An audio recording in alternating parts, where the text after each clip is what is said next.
And we're Mickaboo volunteers. And along with Cookie and Molly and Lou, we're going to tell you about one of our favorite parrot species, the African gray parrot. African gray parrots are a medium-large parrot that come from equatorial Africa around the region known as the Congo. There are two species, the Congo African gray, which are a bit larger and can be recognized by their all-black beaks, and the Timna African gray, whose beaks have a bone color mixed in with the black, and their tails are slightly different shade of red than the Congo's.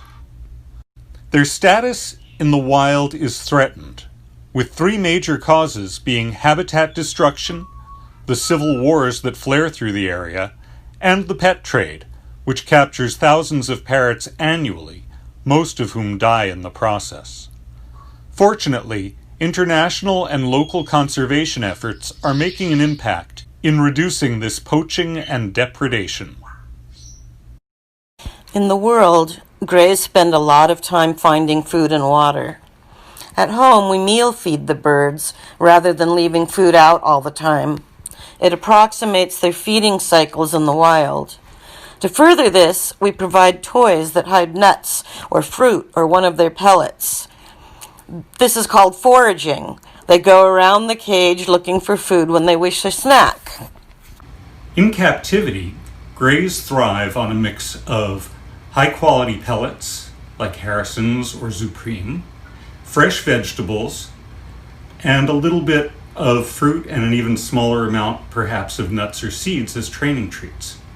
They're social learners, so they like to eat what we're eating. I'm going to have some yummy broccoli. Would you like some yummy broccoli? Eating yummy broccoli together. This is how we do meals here. We start with some high-quality pellets, add some freshly chopped vegetables and maybe a few other yummy things, and then we've got breakfast, or dinner. Hey Molly, want some breakfast? There you go. Oh boy. Lou had been starving when he was surrendered, and when he came to us he was very protective about his food and his feeding station. We had to work with him and give him a sense of control and let him know that we weren't going to take his food away. It took some time, but now he's doing great. Parrots will teach you patience. Because grays are so smart, like the other parrots, we need to give them something to do. As we are all experiencing with COVID, sitting around with nothing to do for hours and hours, day upon day, is unpleasant. So we enrich their daily lives with all sorts of toys to shred and to puzzle out. They all love when we sing and dance to music, and we share with them a large variety of recorded and live music. We even watch movies. They all have particular favorite spots to watch from, and sometimes I just sit with them and talk. Feels a little odd as they all stare at me frozen with one unblinking eye. But they often say or do something the next days that shows they had learned something. It can be funny what they come up with. This morning Lou told me, "You are a Wookiee." Cookie says a lot of words as well as numerous computer game noises. He is our best talker using human words. And he even helps train the dogs, Otto and Sabrina.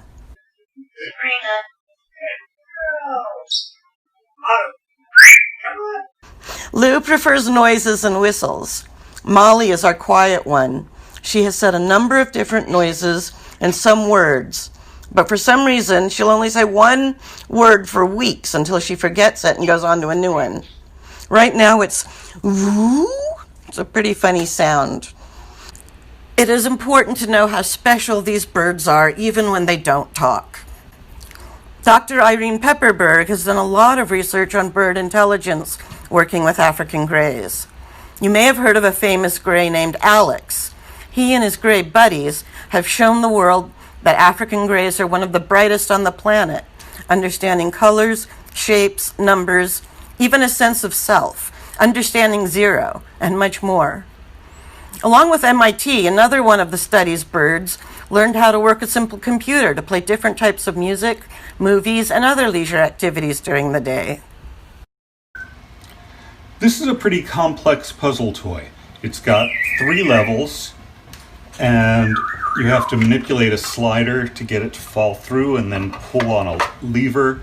So if you put a nut in, then you have to manipulate the slider and get the nut to fall to the next level, manipulate the slider again, and then pull to get it to drop out where you can reach it. Cookie has found, however, that if he gives things a good shake, he can often get it to fall just right, and then a little pull, and he's set. Got it. Wow. We've already talked about greys being smart. They're also sensitive, and I think that goes along with high intelligence. By sensitive, I mean several things. They're sensitive to new things. They tend to be extremely cautious. There's a joke with a lot of truth in it that it takes at least a week and sometimes months to introduce a gray to a new toy or perch. You often have to start with the toy 8 or 10 feet away from the bird's cage, moving it slowly closer day by day until they're comfortable with it just outside the cage. Of course, some toys are more easily or even immediately accepted, and some birds are more easygoing.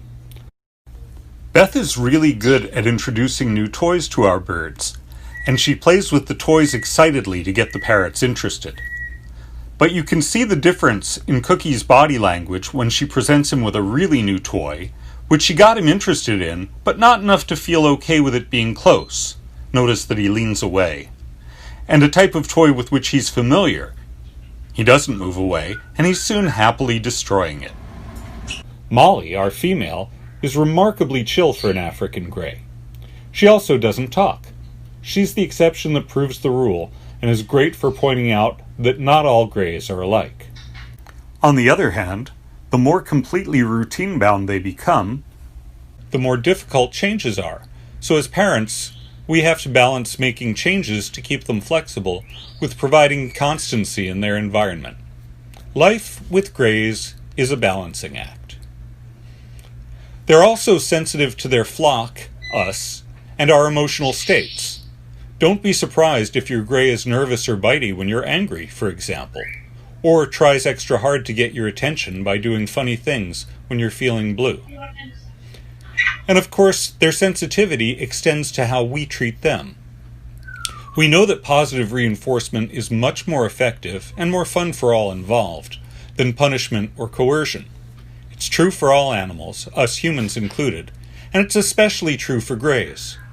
As with all parrots, anything you do that makes you resemble a predator, including fast movements, or appear threatening or dangerous, damages trust and your relationship with your bird.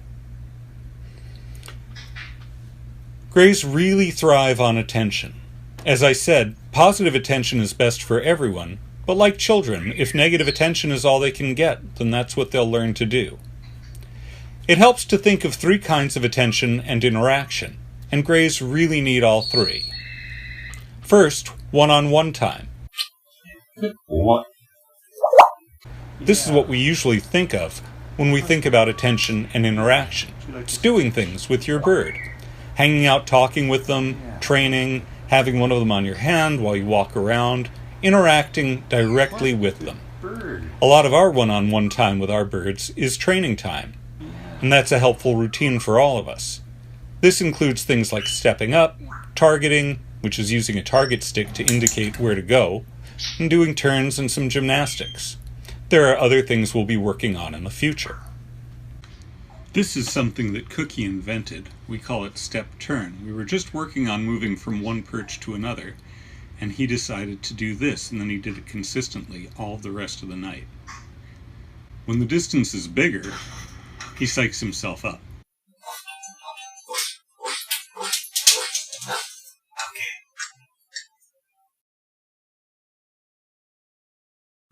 The second type of attention is shared attention.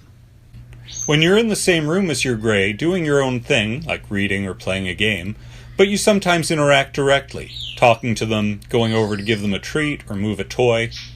You're not fully focused on them, but there's some connection.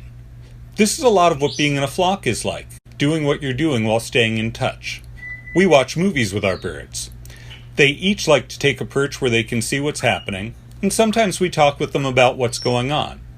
When we don't, it becomes the third type, ambient attention, which is just hanging out in the same space. Parrots like to observe other flock members going about their day. Greys are also sensitive to changes in their environment that signal the onset of breeding season, and they can become hormonal, which can lead to increased aggression, egg-laying in females, which can be a serious health issue, and plucking. Greys may also pluck out of boredom or neglect, as well as other physiological reasons. With that said, many birds who pluck are happy and well-adjusted. If you adopt a bird who plucks, work with your vet and provide lots of interaction and an enriching environment, including foraging. Lou was moderately plucked when he came to us.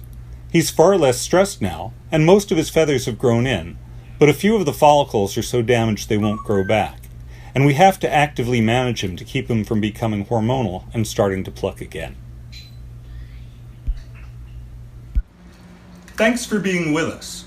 We hope you learned something today about African gray parrots, and that we'll see you soon as part of the Mickaboo community. Bye!